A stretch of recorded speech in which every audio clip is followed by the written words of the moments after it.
Du côté de l'éducation supérieure maintenant, l'UQAT est en voie de concrétiser un nouveau projet d'infrastructure en santé sur son campus à Rwanda. Et Félix, à quelle étape, oui, en est le dossier? Eh bien, l'Université du Québec en Abitibi-Témiscamingue ouvrira bientôt les soumissions pour son nouveau pavillon dédié à la santé. Il manque approximativement 775 000 $ au financement, mais malgré cela, l'institution est confiante d'ouvrir le nouveau bâtiment dans 2 ans. La nouvelle aile accueillera notamment des espaces de recherche, des locaux administratifs et une clinique interdisciplinaire ouverte à la population. On peut écouter le recteur de l'université, Vincent Rousson, sur le projet de la clinique.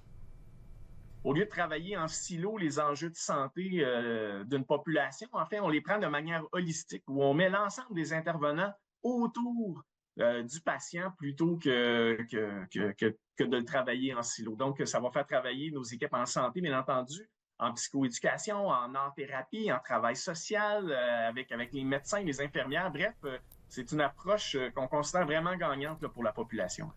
Et Félix, est-ce que nouveau pavillon rime avec nouveau programme? Eh bien, le projet d'offrir un programme de formation en médecine à l'UQAT est toujours un de leurs objectifs, a affirmé le recteur.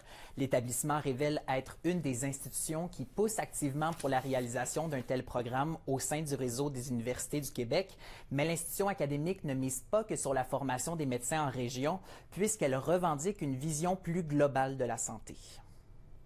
Donc, on souhaite développer des approches beaucoup plus holistiques, beaucoup plus englobantes sur la santé régionale, la santé de nos populations qui va d'une saine alimentation, donc à travers des projets en agriculture, jusqu'à la qualité de l'air, la qualité des sols, la qualité de vie, le bien-être citoyen. Donc, c'est une vision très large de la santé qu'on amène.